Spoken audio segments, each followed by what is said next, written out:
I'm delighted tonight to present Kevin Gallagher. I'm with Hannah's House. I'm the director of Hannah's House, which is an organization that just started about 2 years ago. It's down in the Mad River Valley Health Center on the top floor.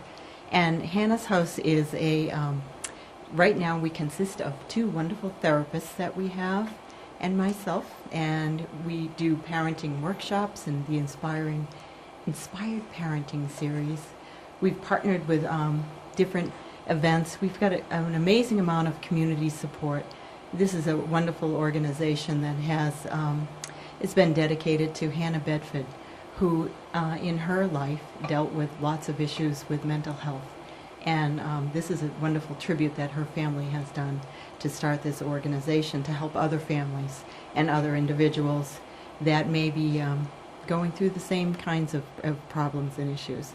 So we're new. We're a new organization. We want to hear from you. We want to know what are some of the things that would be helpful to you. What are the resources that would help you? We're delighted tonight to be partnering with the Harvard Union Community. What is it? You got to say it, Linda. The Coordinated School Health Team. So you get me behind a mic, and my brain freezes. And we're delighted to partner with you on that. And that's our goal, is to go to lots of different community partners and see how can we bring this much more into awareness. How can we partner together and bring more opportunities like tonight? Kevin's been great. He's been a presenter. I know many of you have seen him before. And he's always very entertaining. He has lots of background experience. I don't have his resume right here, but he is a therapist in Burlington, and he has he's got a wonderful way of bringing these kinds of issues to light in a way that is very entertaining, as well as you'll walk away at the end of the night and you'll say, oh, that's interesting, and ruminate over some of the ways that he brings it back. So here's to Kevin, and this is Abductions to Zombies. So good luck. So my name is Kevin Gallagher. I am a licensed mental health counselor in private practice in Burlington. And I like to describe what I do for a living. My belief is that, sort of even my own mother will say things like, because she's got a lot of phobias, and I'll say, you could go talk to somebody. Well, honey, I'm not crazy. And sort of like, no, Mom, actually, like really normal, sane people see counselors. But in her world, that's not the case. And so I sort of feel like I sit with people at various degrees of distress about various things and help them think. Because most of the time when people are stuck on something, it's not because they're not smart enough or they're not good enough or they haven't had enough experience. Usually it's just because there's pieces of information that seem missing to them. And so I really love to be able to go out and do this kind of thinking, because most of the time I'm in a room with the door closed with 1, 2, 3, or 5 people for 45 to 50 minutes. And so this is a little more fun for me. And hopefully it'll be fun for you. I can tell you probably won't nap, but I don't know if you'll necessarily leave as scintillated as Barb says you will. But we'll see. We'll see. So this is one of my favorite topics, although I say that a lot, because I spend an unbelievable amount of time in parents' worry. I see mostly adolescents and families, and I call adolescents 14 to 30. Because if you've not noticed, there are some 20-somethings that still kind of seem like they're still around 18. And so I sort of put adolescents, at least in this country, up into the late 20s. I think certain other countries you wouldn't be able to get away with that. But here we indulge our youth a little differently. And so there is just a lot of worry about a lot of things. And so we are going to talk about this worry. I'm going to trick you by doing some brain talk, because I think it's really good to know your brain. But also to sort of talk about sort of how do we understand the difference between perceived worry, perceived threat, perceived fear, versus actual. Because the perceived fears are innumerable. And parents have them every day. You know, I tell teenagers sometimes when they say, you know, can you just get my mother to back off? Can you just tell my father to stop being so difficult? And I'm like, okay, so this is your parents. I said, so these are their fears and worries in general most of the time.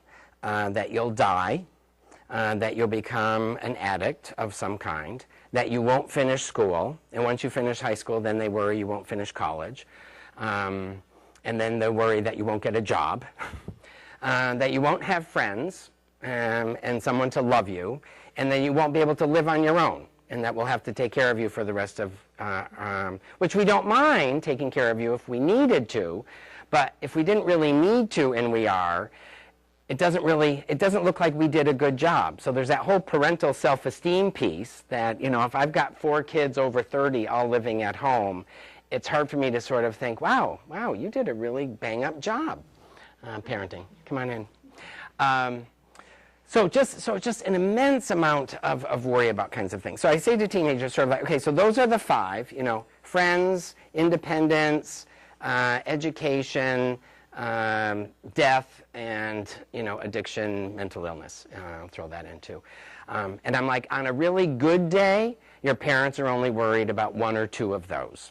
On a bad day, it's all 5, which might be sort of like why, you know, you might hear, you're not doing anything this weekend. You know, which seems completely unreasonable, but not if you're carrying 5 of these around.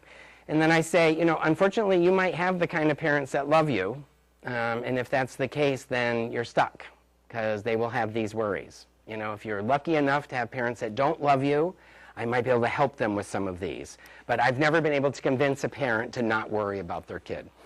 But it's that idea of a perceived threat versus an actual threat that really gets in the way.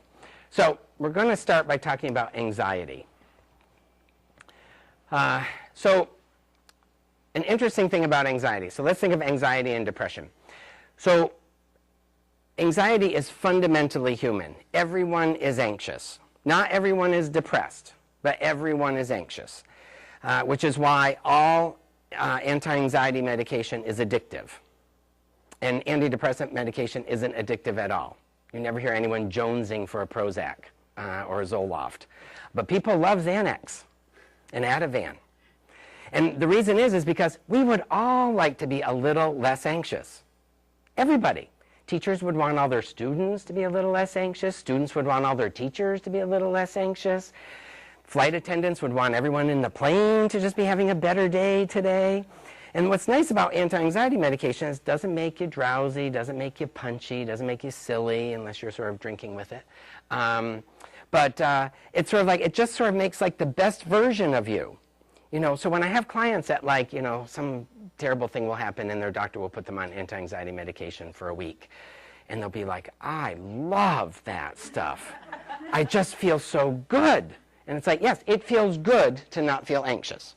It feels good to not feel depressed too, but not everyone's depressed, but everyone's anxious. And if we think of anxiety on a scale of 1 to 10, I don't even think we can say 0, since everyone is anxious. You know, some people start at 3. You might be one of those people. You certainly know those people, you know, who like very quickly, like when their computer's not working, go, oh my God! And you're like, what? And it's like, ah! And it's like, what? You know, and sort of like, okay, that person probably starts around a 3 or a 4, so it doesn't take them much time to get to a 6. You know, whereas if you hang out at a 1, and you go 1, 2, 1, 2, 3, 1, 2, 3, 4, 1, 1, 1, 2, 6 is a huge number. I mean, you'll be exhausted. But if you start at 3 or 4, 6 is nothing. But then that also means 10 is pretty close by, too. And so people can get themselves pretty freaked out. So another piece that relates to anxiety is that we are intricately connected emotionally to each other. And that's not even just our loved ones. That's just humans are intricately connected emotionally with other humans. So think about sort of being in a store or a public space of some kind and someone's flipping out. Everyone's noticing. You start sort of thinking, should we leave? Like, what's going on? Like, is it bad? Are they armed? You know, sort of like we are that connected. It's really hard to just sort of say, oh, I don't really know what that is over there. We slow down at car accidents and fires. Not because we really want to see body parts. It's because what's going on? What's going on? Because we sort of think about how scary car accidents are, how scary it would be to know the people who are in this car accident. And so we get very worried. But so we're very connected to each other. If we were less connected to each other, I think there'd be less anxiety. If any of you are sort of Star Trek Next Generation, Battlestar Galactica kind of people, there's the highly emotional people in space in the future, and then everyone else just doesn't seem to get rattled too much. They sort of have almost a droid quality to them, you know, where it's sort of like, oh, I'm connected to you. Not much, just a little. So that fuels our anxiety, plus it's fundamentally human. We would be dead without anxiety. It is essential to our survival. If you weren't worried about getting run over, you would not look in any direction when you cross streets. You wouldn't feel the need to necessarily stop at stop signs if it doesn't really look like I need to. But we're anxious. We get anxious about not stopping or not looking. We spread that anxiety to children. Look both ways, you know. Don't get into cars with strangers, you know, all kinds of things. We sort of make them anxious, but it's because part of that is for their survival, because you just really don't make it till 80 or 90 if you don't have some edge about you. The range of anxiety, because you can imagine in my job, like pretty much most of every hour, someone is telling me how I just don't want to be this stressed, I just don't want to be so anxious, So there's this idea that some people live stress-free, anxious-free lives. It's not true. So they're good phonies, or they do a good job managing 5 and under, and maybe you don't. But the idea that someone really doesn't have any stress and doesn't get anxious about anything, they would be run over by now.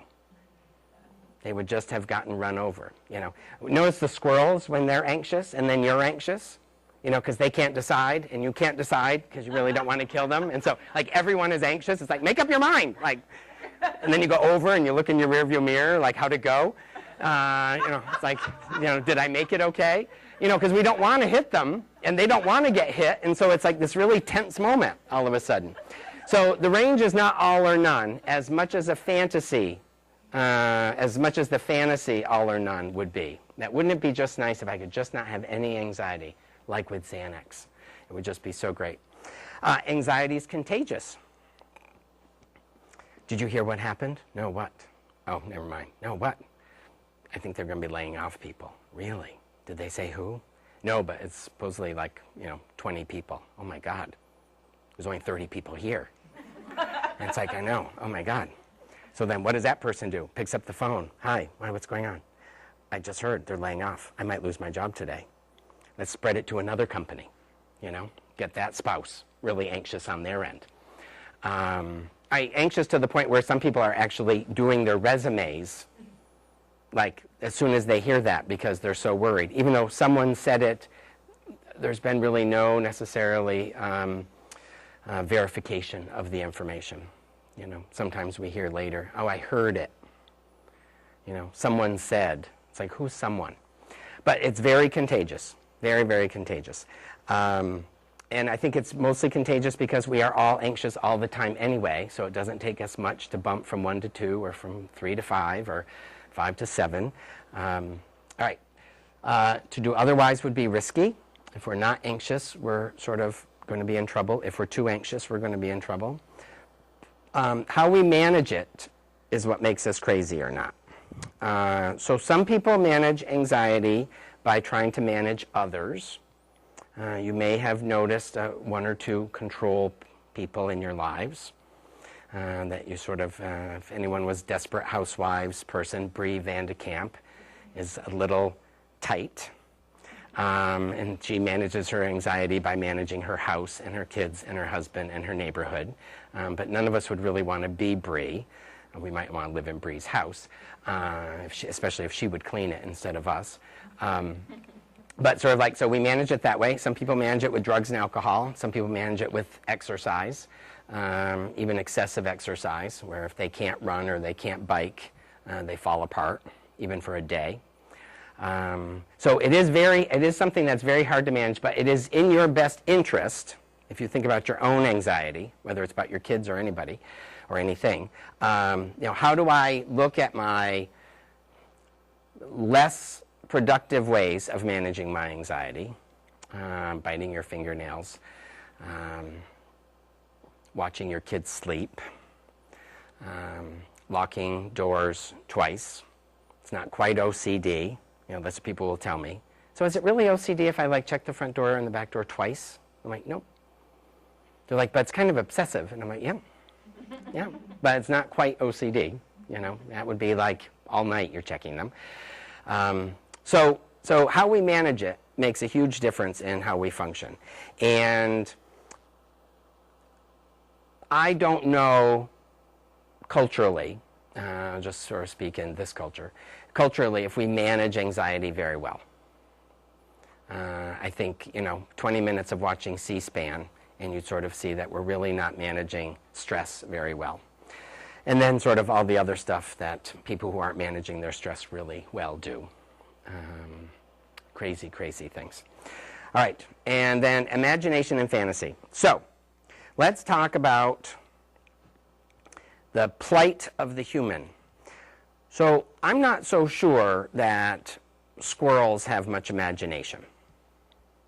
Maybe they do. I've not witnessed much of it. I have a lot of squirrels, hence why I'm talking about them, and they're very busy right now, so I see a lot of them. That sort of you hardly ever see a whole bunch of squirrels sort of pretending to be bears. Let's be monsters, or let's play war, or, it's sort of no, they just are squirrels. But we have imagination. We can role play, we can fantasize, we can make believe. Santa, Tooth Fairy, Easter Bunny, the Great Pumpkin. I didn't even know about the Great Pumpkin to this year. Does anyone know about the Great Pumpkin? In the whole, you give your candy to the Great Pumpkin? Oh, yeah. Oh, this is like my sister-in-law. Talk about a con on her kid. So you give your candy Halloween night to the Great Pumpkin. You leave it between the two doors.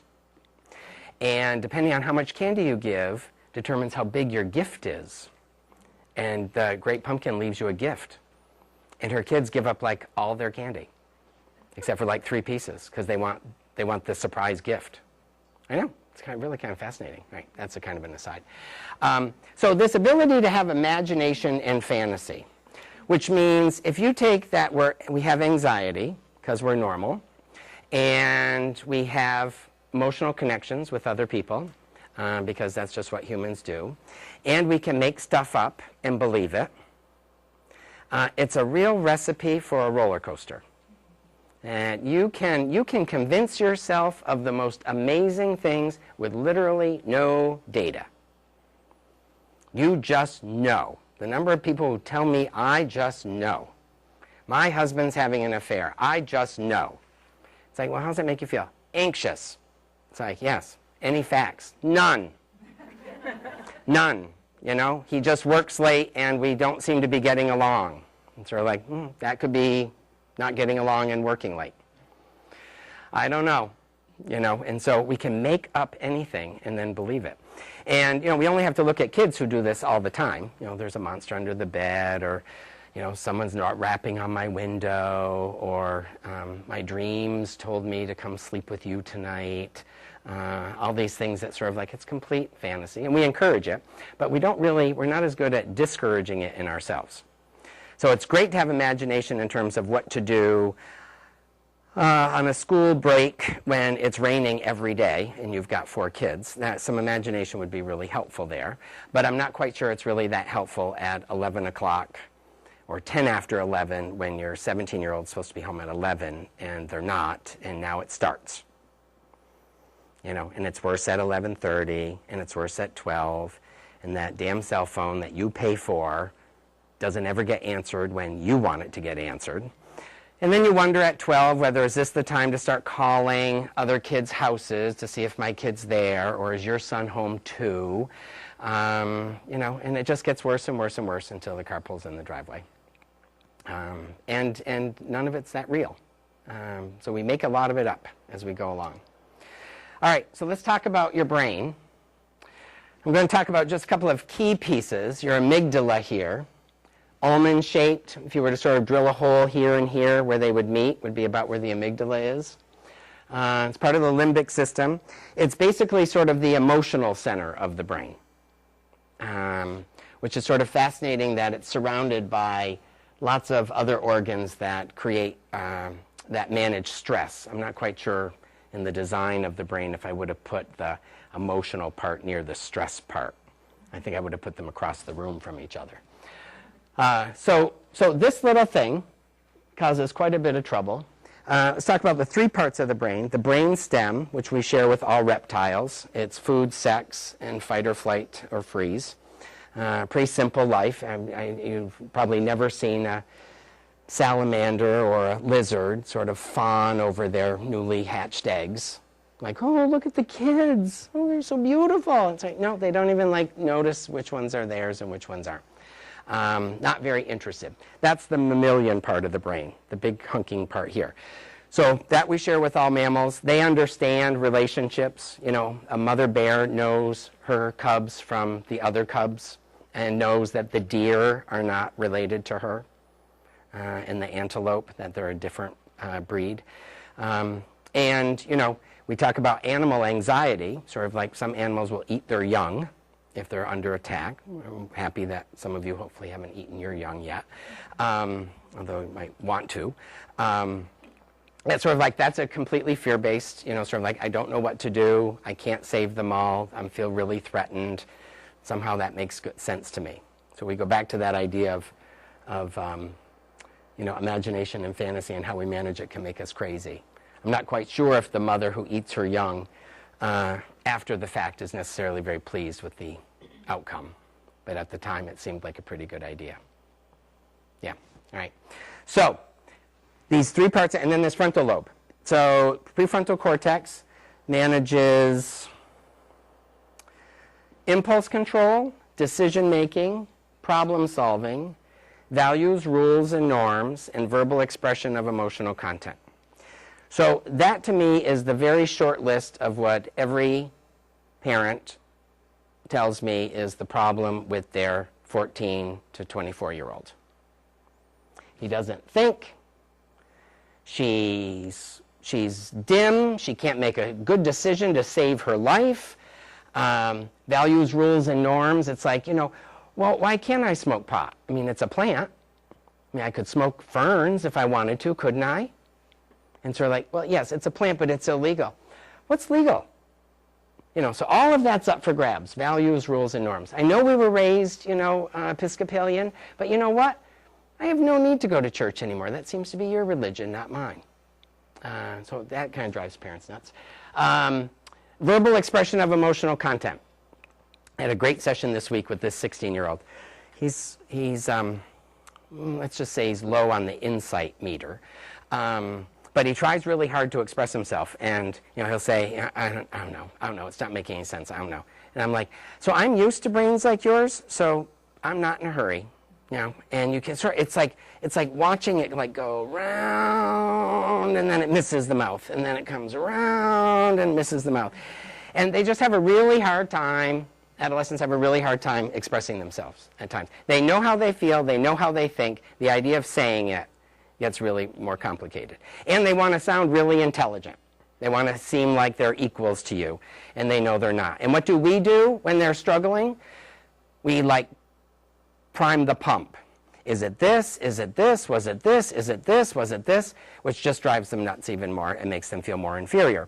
So you get comments like, leave me alone, it's no big deal, none of your business, shut up, you're stupid, this is stupid, I don't want to talk about this, which a lot of parents experience as blocks, and I think it's just more sort of frustration that I can't seem to deliver fast enough. So if you have any teenagers at home, really slow, ask a question, think about a possible response in an hour or a day. I notice girls tend to like more of that question back and forth stuff, that engagement. Boys really max out after 3 questions, and many find their mothers really annoying because they ask too many questions, and the more silent they are, the more questions they ask. Well, yes, there's that. Yes, well, that would be the same. Well, it would be because you probably found yourself marrying a man. Yes, and so yeah. So just a bigger teenager. Yeah. Where you just sort of look and just sort of like, is there anything there? And from his perspective, it's like, why do you keep going? Stop. So this is what schools struggle with all the time. That sort of like, how, can you tell me what's going on? Can you tell me why you blew off class today? One of my favorite problem-solving stories, Colchester High School. Right outside the high school is a gas station convenience store. So my client decided he wanted to skip school, skip the afternoon because it was boring. And so he decided to go across the street to the gas station store to buy beer at lunchtime, and did not pay attention to the very long line of people at the register buying lunch at the deli convenience store, not noticing that there are teachers and staff from his school in line. So, of course, some teacher comes up to him and sort of said, "What are you doing here?" And she's supposed to be in school. I have a doctor's appointment today. And sort of like, with beer? And sort of like, so the cash register guy said, "What's going on back there?" And teacher said, "This is a student that's supposed to be in school." And so he said, "Well, I want his fake ID." And the kid's like, "I don't have a fake ID." And the guy said, "You would not come into this store to buy beer if you didn't have a fake ID." So he turns over the fake ID, which he paid $150 for, so he was very upset about that. So he's telling me this story about how unfair the world is. And immediately, your minds are probably doing the same thing as mine. It's like, okay, if you skip school, don't have your first stop be across the street. If you skip school to buy beer, check out the store when you walk in. If you're standing in line with beer, notice who else is in the store. And then I said, "What were you going to do with your beer?" And he said, "I was going to save it till my friends got out of school." And so we're like, "So what were you going to do from 12 to 3? He goes, I don't know. Yeah, I don't know. So then he said, "Doesn't sound like I'm very smart, does it?" And I said, No.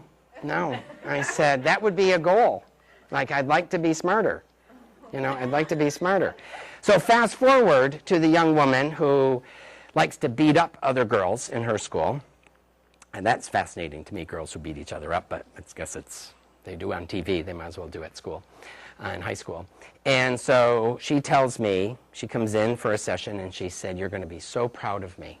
And I said, "Why?" And she goes, "Oh, I couldn't wait to come today." She's like, "So, I've been trying to practice to be better decision maker." And I said, "Yeah." So she said, "I was out with my friends, and we stopped at this store. We're out at night, Friday night, and this carload of girls pulled up next to us, and I hate them, and they hate me, and I beat up one of them before, and she was asking for it again, and so we were going to get right into it in the parking lot." And she said, and then, she's like, "I remembered the prom, and I have a strapless dress, and I don't want any black and blues or scratches."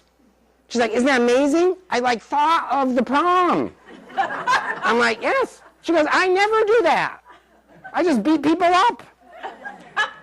And so then she said, "You want to see my picture and want to see my dress?" And she was but she was just thrilled that she thought long. So when you watch your preteens and teens and your 20-somethings sort of enter sort of a dimmer realm at time, a lot of 5-watt bulbs in the chandelier sometimes, sort of like try to be less frustrated and more sort of interested in growing those parts of the brain. A little, not a lot. You're not going to get big growth really fast. This is a tough group for big brains. All right, I just like this one, Anatomy of a Teenager's Brain. Schoolwork, smallest section of the brain, cars, girls, have no idea, ability to remember lyrics to offensive hip-hop songs, sensory motor area, embarrassed by parents section. I love that one. Prefrontal, which is tiny. And girls are suddenly fascinating. and ability to listen to extremely loud bass tracks. There's nothing in there except just silliness, but I like it anyway. All right, so now for the cocktail. You didn't think you were going to get a cocktail tonight. So you add a generous amount of hormones to an already powerful concoction of rapid physical growth, accelerated myelination, amygdala mania, and voila, a teen. So myelination, for those of you who can go way back and think about science in high school, so all your nerves have a sheath wrapped around them, little like this. So this extension cord would not be quite as effective if it didn't have this plastic coating. Kind of the electricity would sort of kind of go everywhere. And so every time you grow new nerves, you get more and more myelination on them. And some of the challenge for teen thinkers around the impulse control, decision making, and problem solving is they don't have a lot of myelination yet. So there's a lot of stuff that's just shooting off. You know. So they're growing really fast. Hormones. So hormones, we can talk about testosterone for boys, and estrogen and progesterone and oxytocin for girls. So testosterone, 1,000% increase from 14 to 18. I like to tell people that sort of like, that's like freshman year having a job making $7 an hour, and senior year having a job making $7,000 an hour. It's a lot. And it's a lot for a group that isn't the best at thinking, you know. And is primarily responsible for anger and being physical.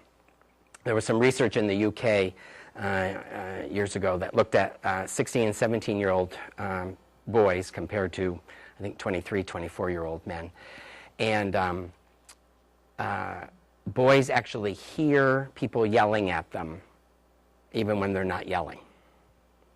That in a hearing test, they hear the volume higher. So if you've ever had the experience of saying something simple like, could you just save some potatoes for the rest of us? And it's like, I hate living here, and you know, and they bang the table and get up, and if you're lucky enough to be a two-person parent, you look at the other parent going, what did I say? What did I say? But imagine sort of thinking that people are hearing you as yelling. That does not mean you should whisper, because that's annoying. You know, but to know that sometimes when the reaction doesn't match, it might be testosterone in his ears. In his ears, yeah. I don't know if it's the same for your husband. Yeah, you'll have to determine that. So estrogen and progesterone, the number of mothers who tell me that their daughters are bipolar and rapid cyclers, because her mood goes like this. It's sort of like, let's not diagnose that till 22. I think right now with estrogen and progesterone, there's just a lot of, it's a crazy little cycle to get on. You add oxytocin, which is the bonding hormone. It makes you actually want to hold your baby after you have it, you know, because really it's not really the best day, you know, but instead it's sort of like, oh, and sort of like, well, we have to stitch you up and say, yeah, do whatever, oh, you know, and that's even like if it's 36 hours of labor. It's like, oh, that's like all drugs, you know, it's all oxytocin, you know, which is why, you know, husbands are, you know, it's sort of like, can I go now? You know, because I'm tired, I've been here a long time. It's like, don't you want to stay? And it's like, no, I'm really kind of good. So, but oxytocin comes in adolescence, and so with adolescent girls, we tend to call it the cuddle hormone. So they like to touch. They like to touch a lot. They like to stand next to you. They like to touch each other. They will dance with each other. Freshman girls in college bring their stuffed animals. Freshman boys in college do not bring their stuffed animals. What do they do with their stuffed animals? They cry with them. Yeah, a lot of love happening. So it's a recipe for really tragic love relationships when you've got someone who's testosterone driven. You know, I will love you so much if you, ... And the girl's thinking, and I just really want to be loved and cuddled and have a boyfriend. So fine, I'll do what you want, you know, and then she feels brokenhearted. And he's okay. All right, 1,000%, 13 to 20. Oxytocin inhibits amygdala, increases trust, facilitates bonding. Yeah. Do any of you have trusting daughters that sometimes seem frighteningly so? Yep. You might even have some sons that way too. All right, so let's talk about Peter Stearns. Does anyone know Peter Stearns? He wrote this book called Anxious Parents. There is a video of him doing a conference in Burlington on the Hannah's House website. He is a historian, so he's not a therapist, he's not a mental healthy kind of person, he's a straight up researcher, historian. And he studied parenting for the last 100 years. Because he could not understand why children are the healthiest and safest in the history of the world right now, and parents are the most anxious in the history. That, you know, we don't have kids dying of diseases as much as we used to, accidental deaths, they don't work in factories anymore, except other countries. Like the dangers of being a kid used to be huge. It would not be uncommon to not survive childhood. That doesn't happen as much anymore. And yet parents are worried more than ever. So it's a fascinating book. I would encourage you to read it. Maybe we could even encourage the library. Linda can get on that and having a copy of it here for you. But very, very interesting. And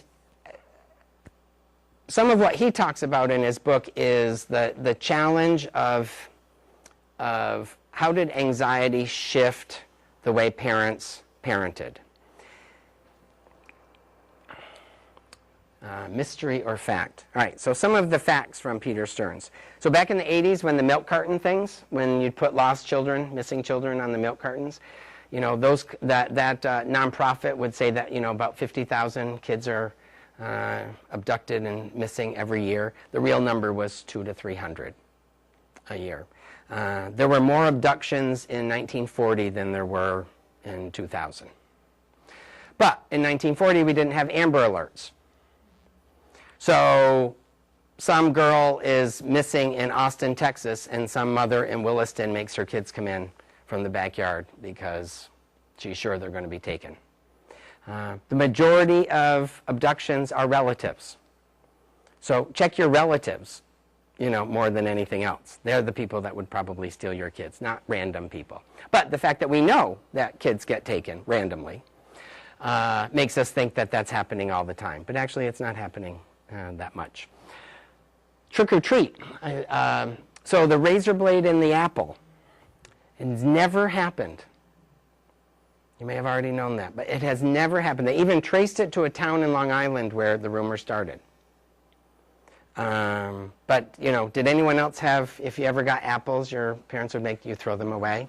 Yeah, because they would have pins or razor blades in them. No one's ever done that. It's really, I know. So, like, this is sort of like with imagination, with a little bit of facts, you can kind of like go crazy, you know, and imagine going crazy on your kids, you know, because your kids are not going to be that useful in helping you manage anxiety. They don't really care. They're not that interested in that part of you. All right. So you would like Peter Stearns' book. He did a really nice job talking about the shift he saw was in the, I don't think it's on this slide. Another slide. The shift he saw really started in the 1920s in this country in terms of parenting, where child labor laws went into effect. Kids now didn't have jobs, which meant they were expected to be in school. And parents had to entertain them. See, they used to just go to work and then come home tired like you know, but now they need something to do. And so Madison Avenue got very interested in this something to do. And so, you know, cereal, coloring books, toys. Kids used to not have that many toys. Balls maybe, bats and that kind of stuff, but mostly you went to work. You worked the farm, you worked at the factory, you worked at the house. You didn't have free time. So in that period of time, he noticed a shift in seeing children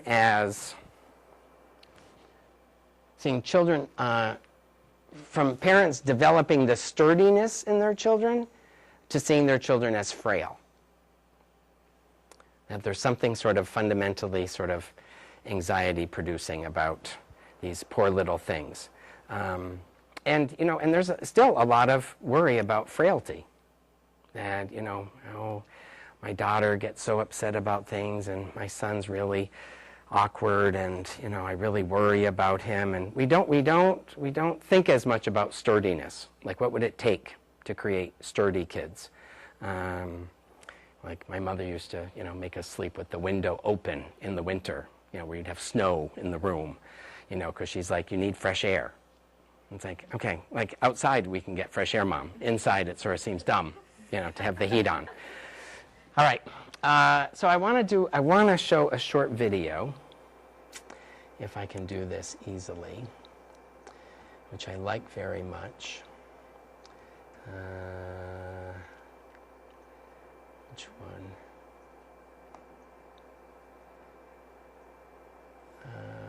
Yeah, let's do this one.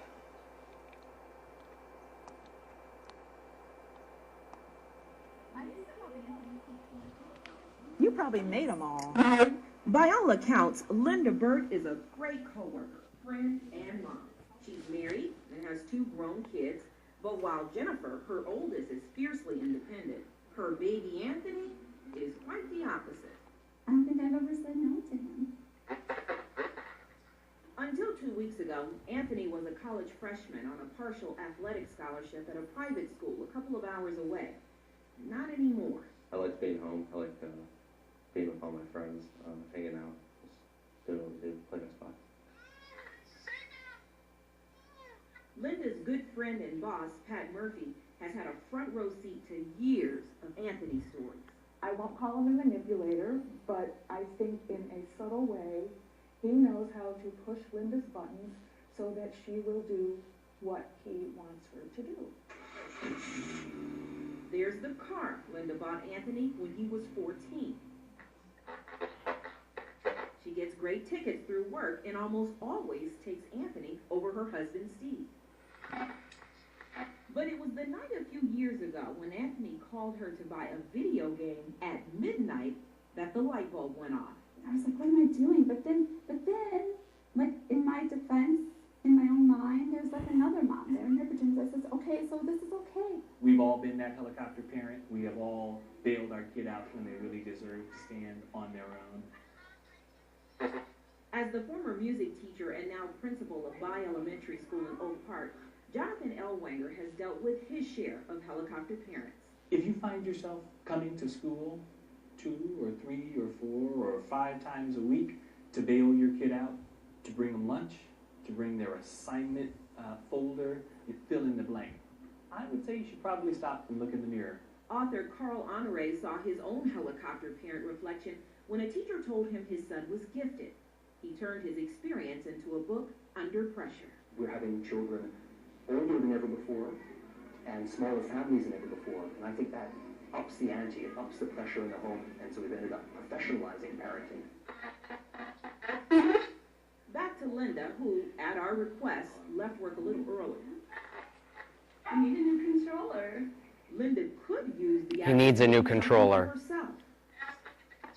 I know what she does for me. Like, normal parents don't do that. Like many helicopter parents, So she was going to the store. guilt. Anthony's biological father died when he was 6. Is it kind of a game on your part? A little bit? Kind of, yeah. Like, just to see what I can get. So he does know how to play it. So is it too late for both of them to change? I think it's too late now, but I think if I keep going and going on with that, I think it'll be too late. I have to stop, yeah, but it's hard. I don't know the steps I need to start taking to do that.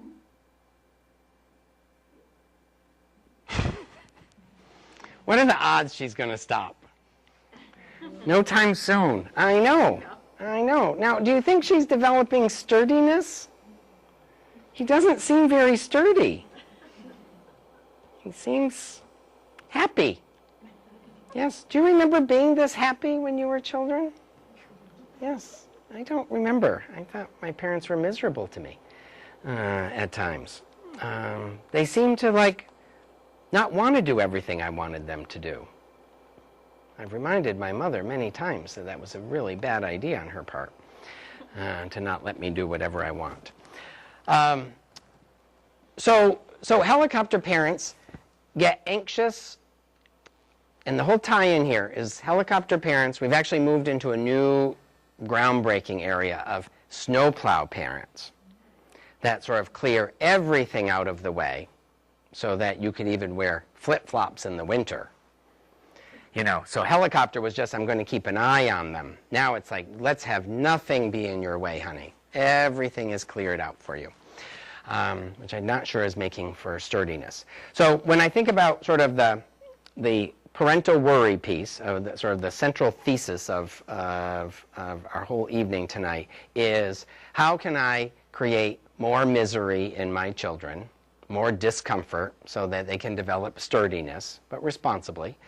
And how do I manage my own anxiety, given it's free-floating, it comes with imagination, I'm emotionally connected to people around me, and it's essential to being a human.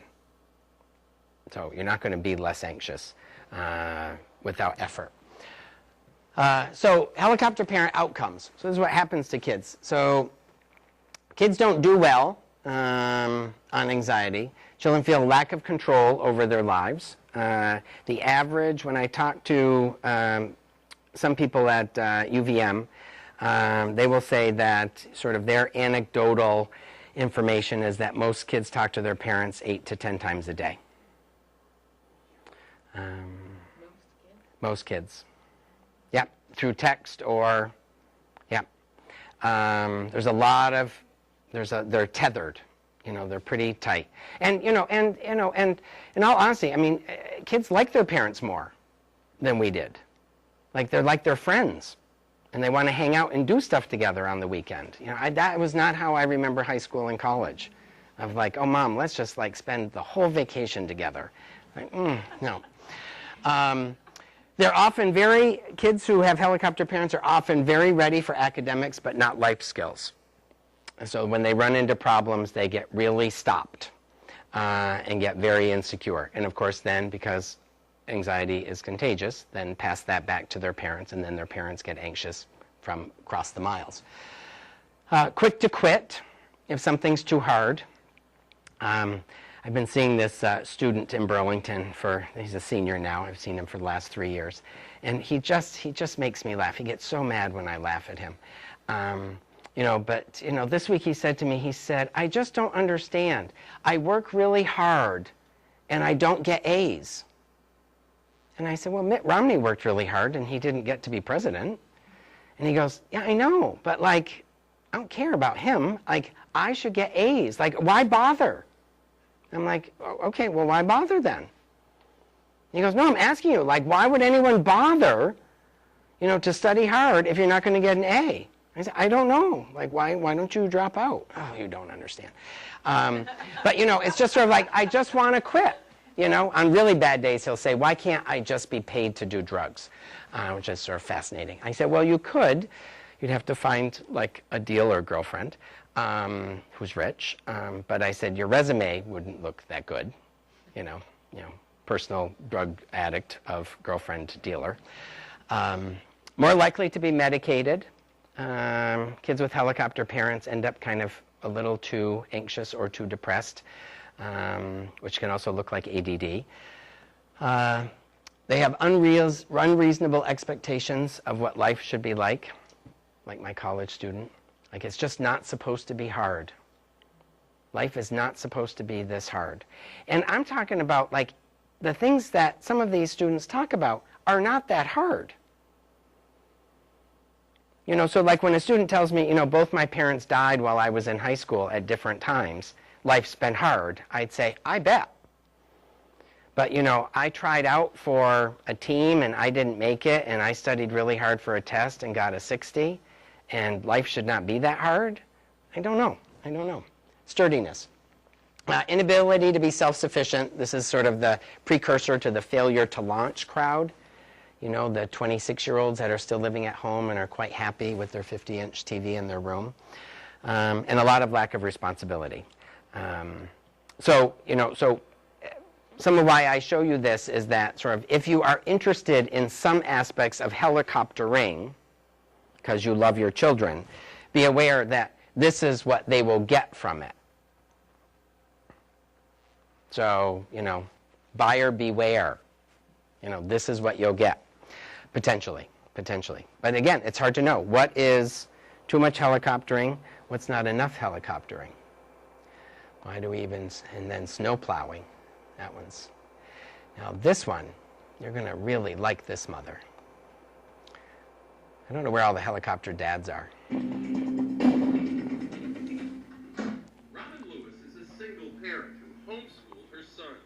And just because Ethan and Brendan are out of the house, and she's taken on a full-time job, that doesn't mean she's losing interest or hour-by-hour involvement in her boys' lives. Every single day, like this one. Hi, Ethan, it's Mom. It's 9:10, and I know you have class at 9:30.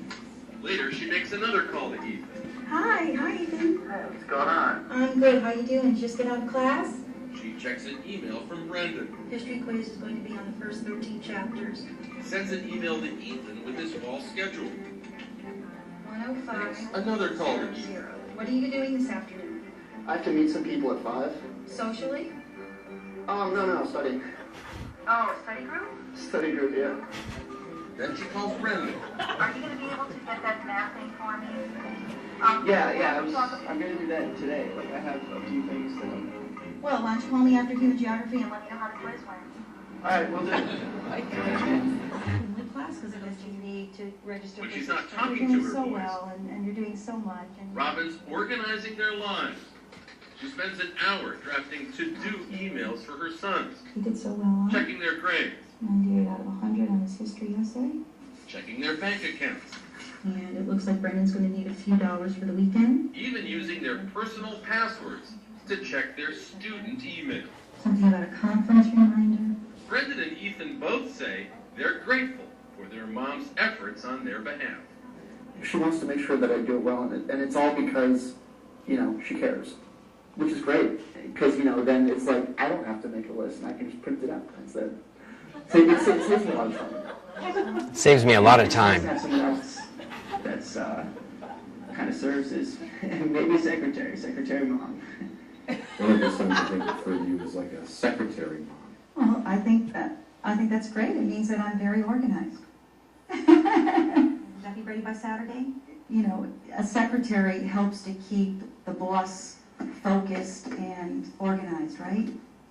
We don't know how to balance much of our lives yet when we're 18.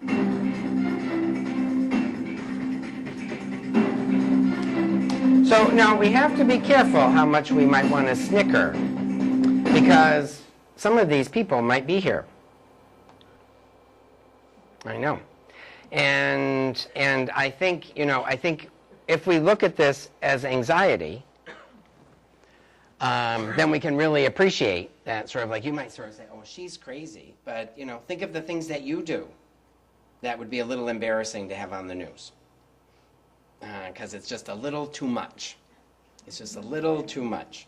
And so it comes from that same place. So, the fact that she has devoted her life to keeping her very happy sons organized, I predict some trouble when they get wives. Because I don't think they're going to want to be managed, if I guess. But it's just an anxious place. It's not wanting bad things to happen. I want my kids to do well. I want them to be happy. I want them to be well-adjusted. It starts as young as having play groups, because you want your kids to know other kids and learn how to get along. It's like, okay, that's fine. And you do want to, wake your kids up in the morning, even though you'd like them to get up on their own, but sort of like, it's fine. But sort of like, where do you then start drawing the line in terms of anxiety? And what drives your anxiety in your parenting? And is it real or not? So this sort of parent anxiety, parent distress, hard to figure out sort of how to make good decisions, is much easier to explain than it is to change. So one of the things that Peter Stearns talks about in his book is that parents have gotten worse and worse over time at being able to estimate real fear. And so too many things become fearful. And they're not good at estimating risk. I don't, You know, when a parent tells me sort of like it's her junior year in high school, like it's the most pivotal year of high school. It will determine where she goes to college. You know, then I like really annoy them and say sort of like, well, if she goes, you know, well, she has to. You know, so much. I mean, I know parents that have filled out their sons and daughters' college applications because the kids don't want to go. And they fill them out and forge the name and send them in. And don't tell them until August. Yeah, this is where you're going. It doesn't go over very well. Developing sturdiness, seeing children as fail. And also, parents enjoy their kids a lot more now. That's been a huge shift since the 70s. Which I think probably comes around the same time that we saw more and more divorce and more two-working parents. That sort of like my time with my kids is even less, so I want to be more friendly with my kids. I like my kids. You know, we're not talking about, I mean, those boys are probably really nice guys. You know, it's not like she's raising, you know, monsters. I'm just not quite sure they're sturdy yet. All right, so let's talk about Vermont. So there are 130,000 youth under 18 in Vermont. So in 2011, the number of deaths of 16 and 17-year-olds from driving was 1 out of 130,000. Suicides, there were 100 in 2010-2011. 31 of them were in the 30 to 49 age group. 48 of them were in the 50 and older group. 30 of the suicides were under 30. Vermont has one of the highest suicide rates in the country. Teen suicides and gun deaths in that same period, 1 suicide, 1 homicide. Parents spend a lot of time worrying about their kids killing themselves. I get at least 3 calls a day. I read in her journal, he's been so depressed. I talked to a couple today that are telling their kids this weekend that they're getting divorced and they're sure their son's going to kill himself. Okay. I don't know.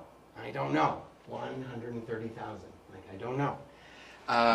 I do know that families that do have dead children suffer immensely. Like, it's the last thing any parent ever wants. They really fancy getting old, dropping dead with their kids and grandkids around them, and then they go off to a quiet place. You know, so I'm not sort of saying that it's not a real fear, or if you lose a child, it's not a horrible, horrible thing. It's just not happening that much. There are not that many people dying. And yet, a lot of time gets spent in schools being really worried about kids dying. I have a friend whose son is quite verbal. He's in high school now. This was sort of when he was in elementary school. But very, very expressive. He was a talker in the womb. And he uses very dramatic language. And so, you know, he would say in school, you know, 3rd and 4th grade, you know, if we have any more math to do, I'm just going to die.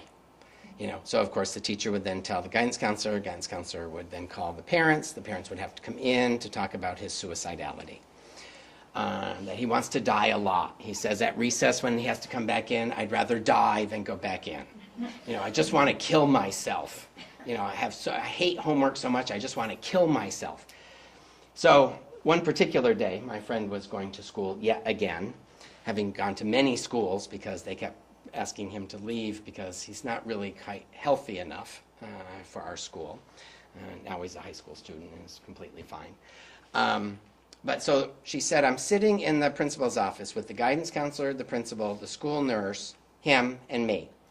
And we're all talking about his death. And she said, I was so irritated that I had to leave work again. And I looked at him and I said, are you going to kill yourself? And he said, Mom, like with what, pencil? They don't give you anything here. And she's like, well, then stop saying you're going to kill yourself. And he goes, I hate math. And she's like, yeah, just stop saying you're going to kill yourself when it's about math. You know, he didn't. He ended up in 2 more schools after that. You know, so, but there's a lot of anxiety. And, you know, you don't want it on your clock that sort of like, you know, you were the guidance counselor or you were the parent who had a kid who said, I want to die, and you said, oh, well, and then that child dies. But I got to tell you, it's just not happening as much as you're worried about it. And I wonder how many other things, like I don't know if you do crappy in your junior year of high school, that your whole future is doomed. I don't know if that's true. I've not seen any evidence of it. I've not seen any evidence of a college student who takes a year or two off because they don't want to keep going because they don't know what they want to do. And what do parents say? If you don't finish, you'll never go back. I don't think that's true. I think if people want to go back, they go back. So, you know, in this imagination realm, you know, how are you going to keep yourself sane? So if you want to worry, since you're prone to worrying anyway, these are the things to be worrying about. Poverty. Keep your family out of poverty to the best of your ability. Abuse. Your abuse of each other or of them. Hunger. Huge problem in Vermont. Guns. Most adolescent, young adult under 30 deaths of boys and men are guns. Alcohol, drugs, socializing, the internet, unemployment, and denial. So if you want really good stuff to worry about, this has meat on its bones. This is real stuff that's happening where you live. Hunger is a giant issue in Vermont. In terms of abuse, in Vermont, 1 child every 13 hours is abused. You know, so in the course of a day, 2 kids got abused. Guns and boys are the greatest risk for suicide and death. You have guns in your house. What are you doing with them? How are you safekeeping them? Does everyone take hunter safety in your family? 15% of teens in Vermont are not working,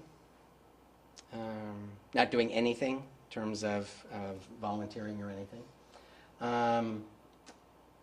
So there was actually a piece on public radio, I think this week or last week, about sort of how fascinating that Vermont has one of the highest graduation from high school, not scores, what would you call it? Statistics. Graduation rates, yeah.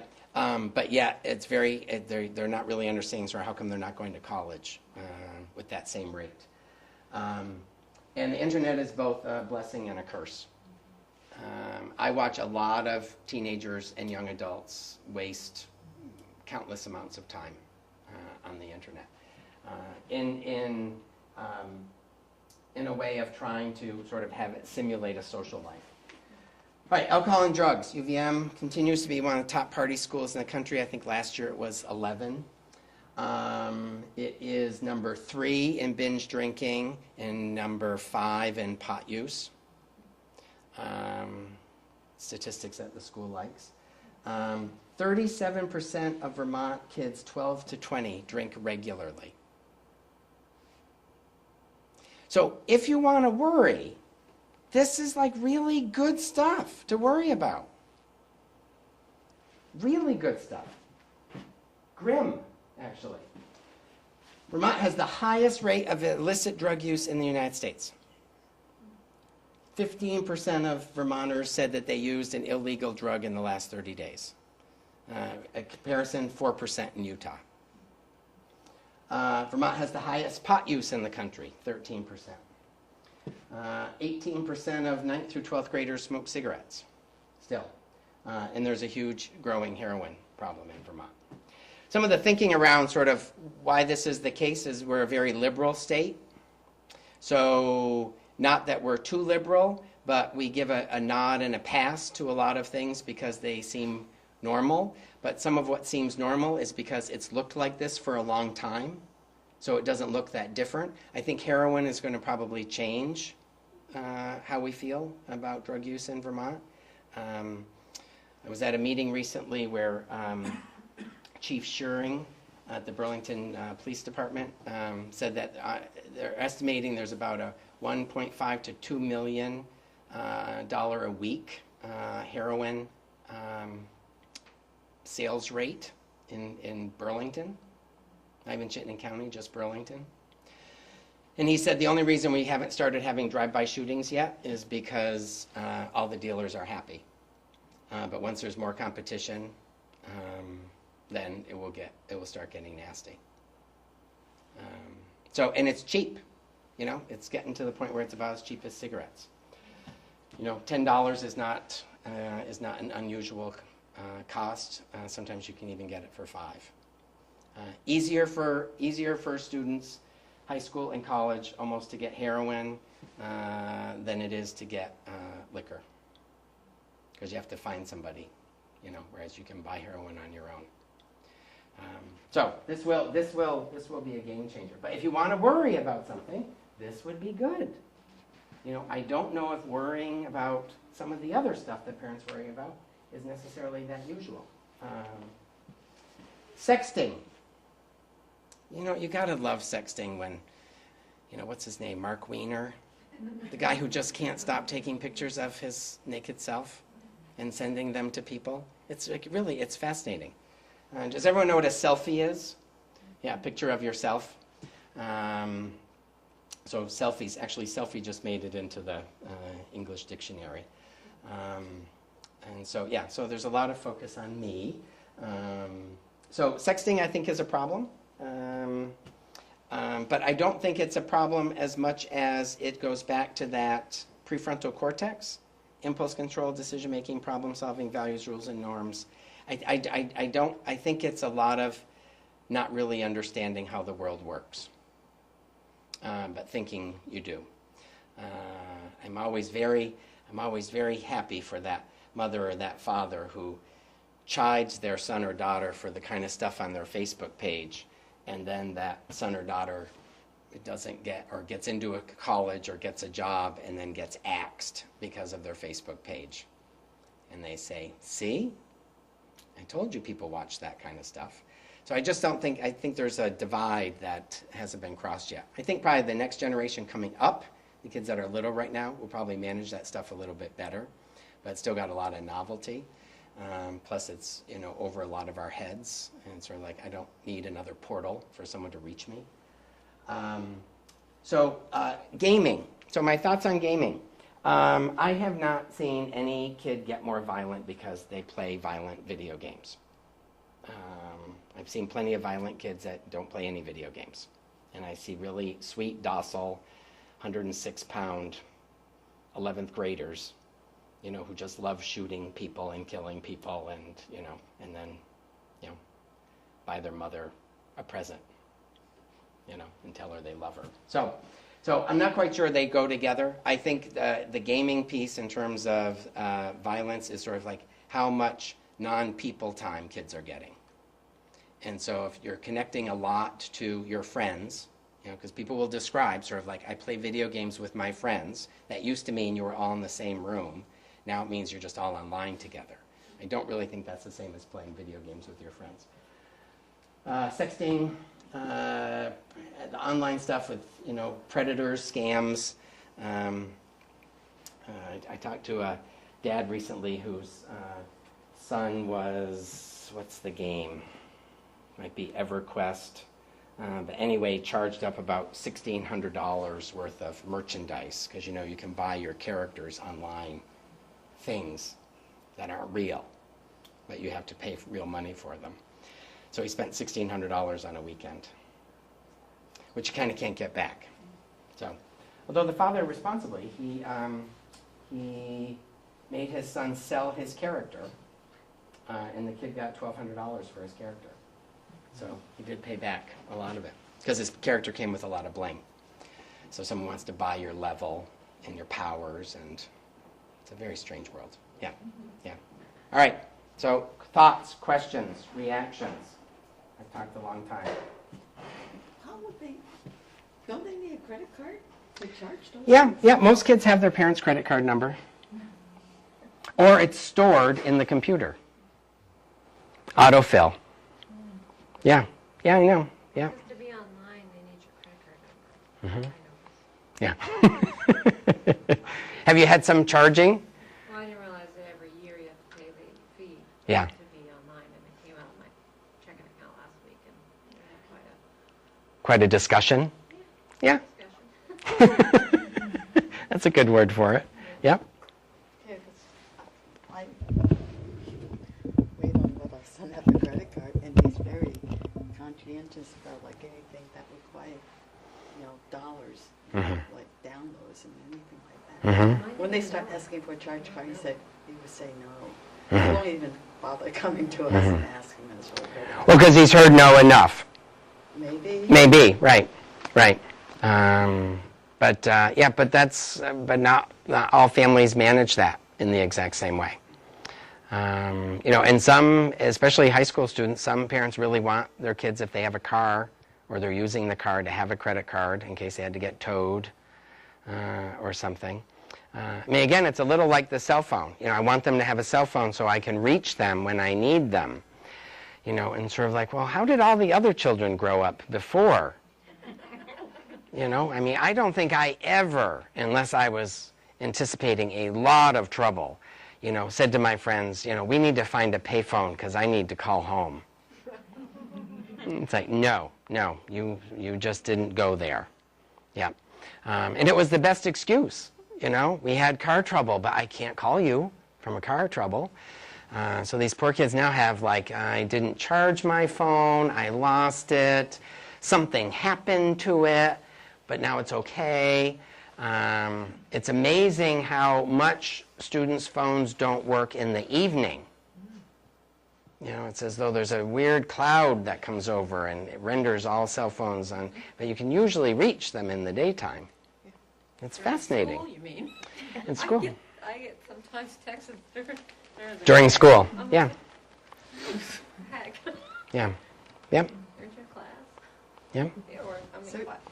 Yep. Do you have either an answer or resources about drinking and that sort of idea of like, do we try to help our kids learn how to do healthy drinking before they go off to college, or I'm probably not supposed to ask this kind of thing in high school, but no. It's it's an important question. Are there some answers that seem to be better than others? Right. So the question about sort of like how do you think about responsible drinking in that senior year to freshman year of college, if you suspect that there will be a lot of experimenting going on, and you don't want your son or daughter to not be very intelligent. John McCardle, former president of Middlebury College, he sort of is kind of championing this idea of that the drinking age should go back to 18 and that you get a license to drink. You have to pass a test, you have to renew it. If you have, like a driver's license, if you have violations, you are irresponsible, you lose your license to drink. Because he said it's really just, America's dirty little secret that, 21 is the drinking age, because people are drinking 12, Sort of the thing is, sometimes it feels like everybody else is doing it, so how do you make sure your kid's gonna not get in trouble doing it? Right. Whether legally or physically or whatever, but maybe that's part of why everybody's doing it, because we're all letting our kids do it. It's a hard message to hold, that sort of like 21's the legal drinking age, and I don't want you to be foolish drinking, so like, let's practice, but sort of like you probably won't do that with cigarettes. Right, or pot would be Right. Is alcohol just a gateway, or is pot now the gateway to alcohol? I mean, that thing you were saying about, alcohol's almost harder to get, perhaps. Or Yeah. Whatever. Yeah, certainly in some places. Or there's some places you'd recommend that have some thoughtful things to say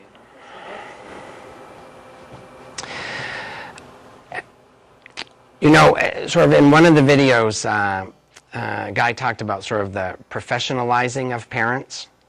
I think you're probably really a good parent, but you would have to like figure out a way to be thoughtful, as opposed to some. I know, no, but that someone else might have a good idea for you. That's sort of like, I bet your ideas are probably really good, but it's sort of like, but I have to muddle through the anxiety and the stress related to sort of like, what am I teaching my kids when I'm letting them drink, at Christmas this year, because I know they'll be drinking, next August, in college. It's sort of like, I would just say keep wrestling with it. I don't think you don't know enough. I think it's sort of like, what do I do with what I know? What do I know as a parent? What do I know about my kids? What do I know about the world that they'll be launched into? You know, so I would do your due diligence in the struggle. There's plenty to be read out there. There's plenty that would say your kids should be drinking from the time they're 10. You know, look at countries where, you know, kids have a little glass of wine with dinner every night of the week, just like everybody else in the family. And then you got people that sort of say, you know, the drinking age should be 25. You know, and we should make alcohol illegal again, like prohibition. You know, and is pot the gateway drug? The only reason pot has a reputation of being a gateway drug is because most hardcore drug users say they started with pot. But that does not mean pot makes someone a heroin addict. But it's just most heroin addicts smoke pot regularly. Takes the edge off the horrible feelings from heroin. If you didn't know. If you didn't know, yeah. How do you go about finding out if your kids are in drugs and heroins or anything like that? I know. How do you find out if your kids are using drugs? I know there are parents that do random urine screens on their kids. I don't know how I feel about that, that sometimes they'll pick them up at school and say, you're going to a place and have someone watch you pee into a cup, and we're going to analyze it. Although UPS and FedEx and the airlines will randomly screen their employees, you know, so. I don't know. To say, I'll do a drug test on you versus having a discussion with them. I'd like to think the discussion would go better than a random urine screen. I mean, it just seems like you don't trust him or her. Right, right. That you're actually starting from a place of not trusting. Yeah, yeah. But are there like signs that you, other than sometimes cleaning out this book bag? Yes, right. Well, you know, a bong or a pipe, a lighter for someone who doesn't smoke cigarettes.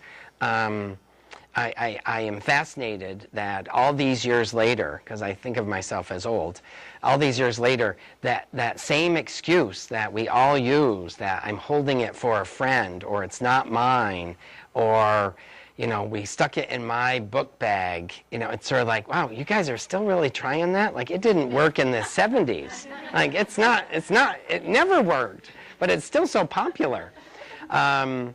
So, you know, I think having a discussion, I mean, some kids are really very honest with their parents about, you know, I went to a party and, you know, there was a lot of, you know, alcohol there. Did you, you know, have anything?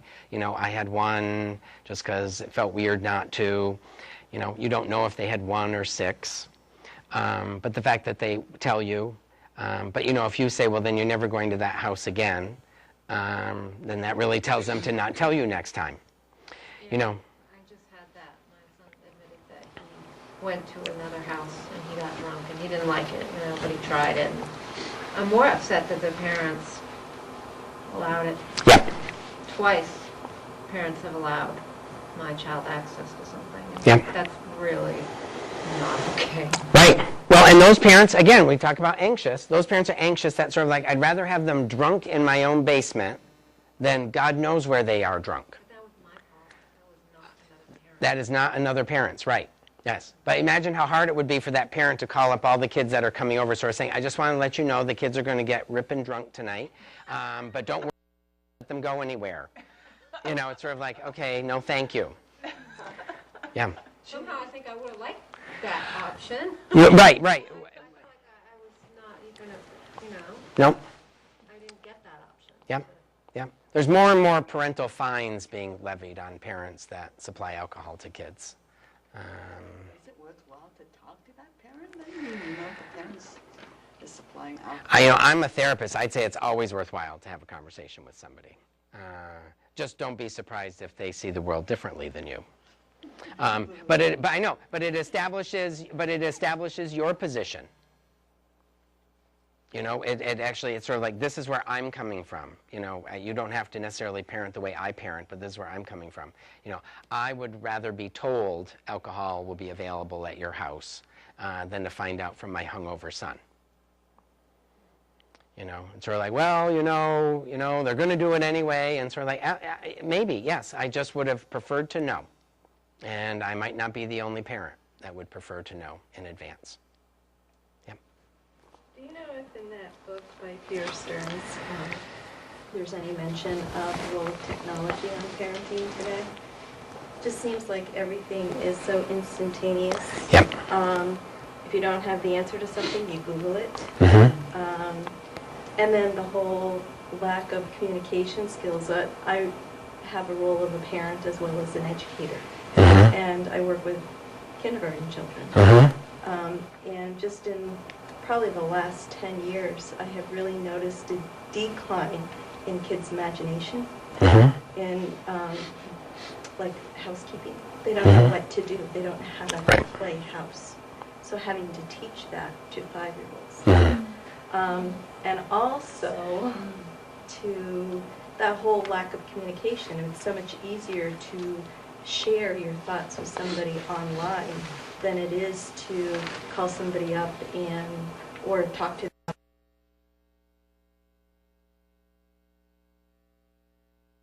Whatever it is that you know. Yep. Yep. So is there. He doesn't talk about it that specifically, except that it's part of the acceleration